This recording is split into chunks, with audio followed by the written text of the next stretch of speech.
ክቡር ጠቅላይ ሚኒስትር ክቡራትና ክቡራን በዋነኛነት የማክሮ ማሻሻያ ጉዳዮች ላይ አተኩርና በተለይ ግን የገንዘብ ፖሊሲ የውጭ ምንዛሪ ፖሊሲ እና የፋይናንስ ዘርፍ ላይ ያሉ ማሻሻያ ጉዳዮች ላይ አተኩር ያቀርባለው። የገንዘብ ፖሊሲ ነው የመጀመሪያው። እንደተነሳው የዋጋ ግሽበት አንዱ ሲሪየስ የኢትዮጵያ ኢኮኖሚ ችግር ሆኖ ቆይቶ ነበር።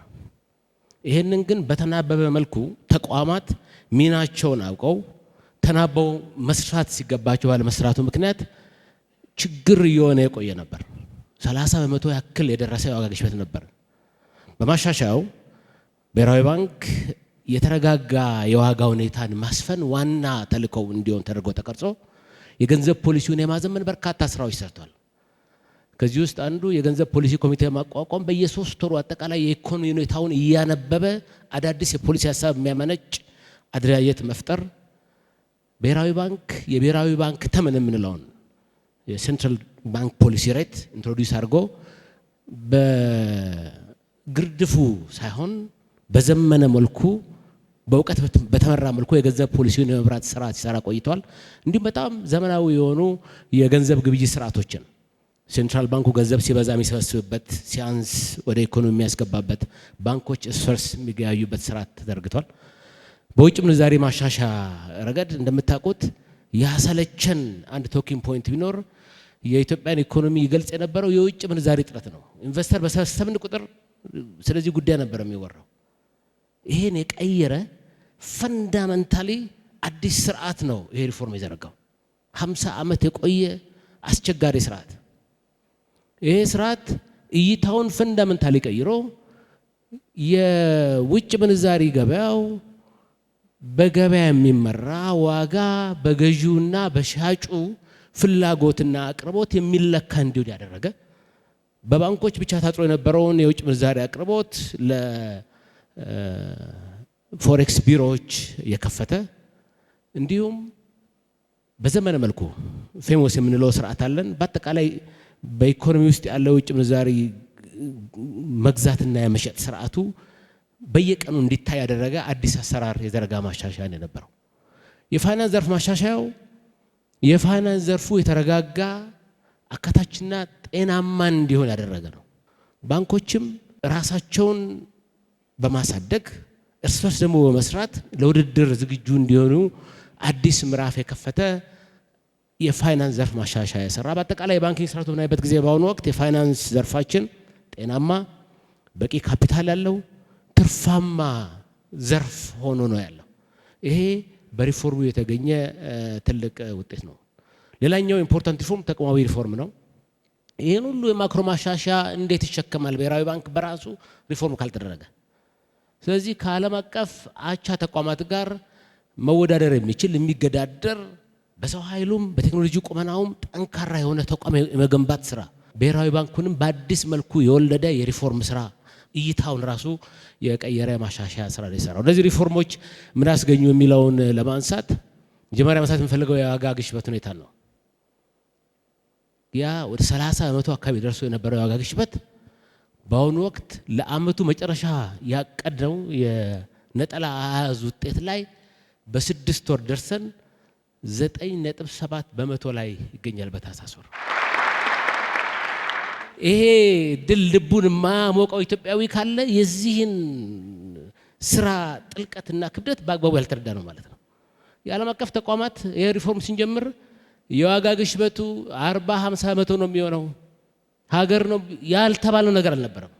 አዋቂ ነን ባዮች ማክሮ ኢኮኖሚስቶች ሀገር ሊፈርስ ነው ግብጽ ሄዳለሁ ያለ ነበረ። ይሄ ሁሉ ግን የማክሮ ማሻሻያው በአግባቡ ተነቦ ተቋማት አንድ ላይ ሆነው ስለሰሩ ዛሬ እጅግ የሚያስደምም ውጤት ማግኘት ይችላል። እንዲሁ አንዳንድ ቁጥር ላሳያችሁ። ቅድም ያልኩት የዘመነ የገንዘብ ፖሊሲ ለምሳሌ ብሔራዊ ባንኩ የገንዘብ ፍሰትን የሚቆጣጠርበት ኦፕን ማርኬት ኦፕሬሽን ባለፈው 1 ዓመት ተኩል አካባቢ ከ1.1 ትሪሊዮን በላይ ነው ትራንዛክት ያደረገው። ገንዘብ ሲበዛ ይሰበስባል፣ ሲያንስ ለኢኮኖሚ ይሰጣል። ባንኮች ራሳቸው ከሲኦቹ የሰማሁት ነው የምነግራችሁ። መበደር ፈልገን አፍረን መደወል እንቸገር ነበር። ዛሬ ግን ዘመናዊ ገበያ ስለመጣ ገበያ ላይ የተረፈው ለገበያ ያቀርባል፣ ያነሰው ይገዛል። 1.39 ትሪሊዮን አካባቢ መሸጥና መግዛት ችለዋል በዚህ 1 ዓመት ብቻ። አጠቃላይ የውጭ ኢኮኖሚ እንቅስቃሴውን የምንለካበት መለኪያ እንደምታውቁት ባላንስ ኦፍ ፔመንት አለ።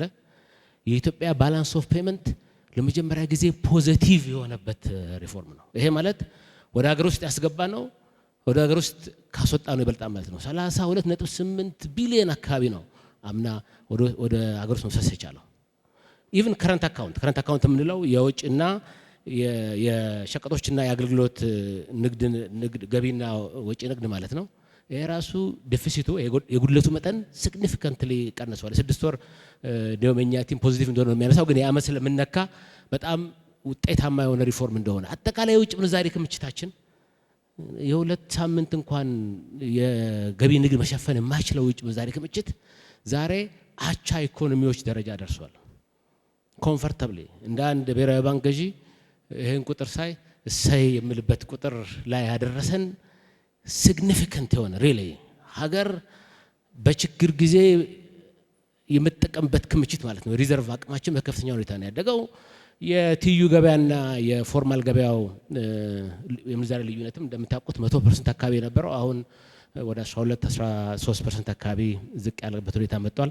ፋይናንስ ዘርፉ ላይ ለምሳሌ የተቀማጭ ገንዘብ በ440% ነው ያደገው ከ2011 እስከ 2018 ባለው ጊዜ 440%።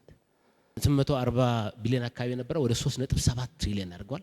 በሪፎርሙ ሪባላንስ እናደርጋለን። የግሉ ዘርፍ የኢትዮጵያ ኢኮኖሚ ሞተር ይሆናል ለተባለው በተከታታይ ላለፉት 6-7 ዓመታት ለግሉ ዘርፍ የሚቀርበው ብድር 70-80% እንዲሆን ተደርጓል። ኢቭን ባንኮቻችን ካፒታላይዝድ ሆኖ የቆዩም ቢሆን በዓለም አቀፍ መለኪያ ግን ወደ ኋላ ያቀሩ ነበር። ባለፈው 1 ወር ተግባራዊ ያደረግነው አዲሱ የካፒታል ብቃት መመሪያ የካፒታል ብቃቱን ከ8% ወደ 11% ከፍ ያደርጋል። ይሄ ብቻ አይደለም ግን የቤዝል ዋን የምንለው በባንክ አሰራር ውስጥ ይሄ ዋናው መመሪያው ነው፣ አሰራሩ ነው። እኛ ቤዝል ዋን ላይ ቆይተን ነበር የነበርነው። አሁን ወደ ቤዝል 2 እና 3 ዓለም ወደ ደረሰበት ደረጃ መጥተናል ማለት ነው።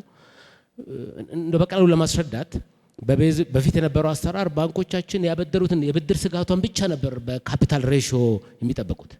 አሁን ግን ከዛ አልፈው የገበያ ስጋቱን የኦፕሬሽናል ስጋቱን የሚለኩበት ካፒታላቸውን ደግሞ በሁለት ቲር ከፍለው ኮር ካፒታል ቲር 1 ቲር 2 ብለው እንዲከፍሉ ያደረገ በጣም የዘመነ ዓለም አቀፍ ተሞክሮ ተግባራዊ ያደረገ ሆኗል።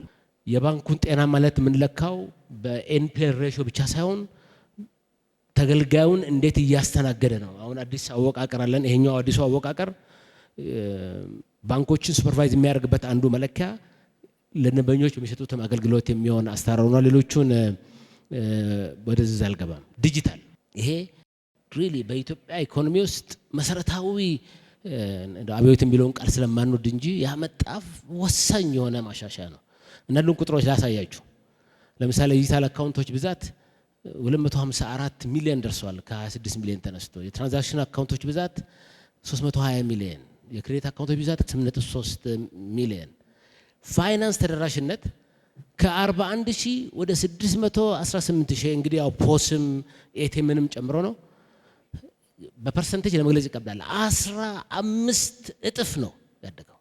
15x ፋይናንሻል ኢንክሉዥን ላይ እየሰራ ያለው ስራ አጠቃላይ የፋይናንስ ተደራሽነት ከ47 በመቶ አሁን ወደ 65 በመቶ አድጓል። ከአቅርቦት አንጻር ያው ገና ይቀረናል። በቀጣይ ትኩረት የምመጣበት ነው የሚሆነው።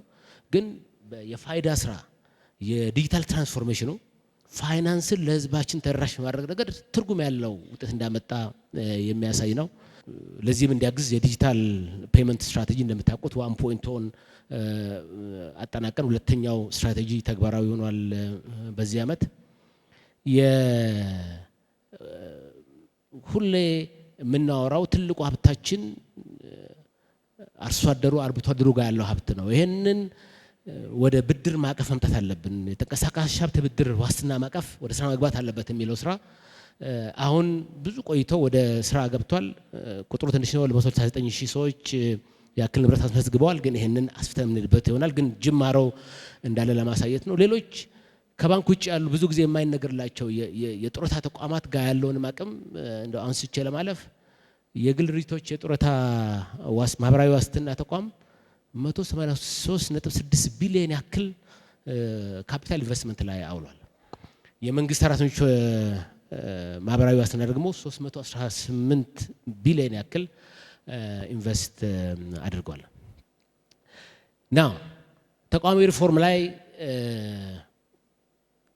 እንዳልኩት እንዲህ አይነት ሪፎርም እየሰራን ማዕከላዊ ባንኩ ይሄ ሪፎርም የሚሸከም ተቋም ካልሆነ በስተቀር ቀጣይነት ለውጤት ሊመጣ አይችልም።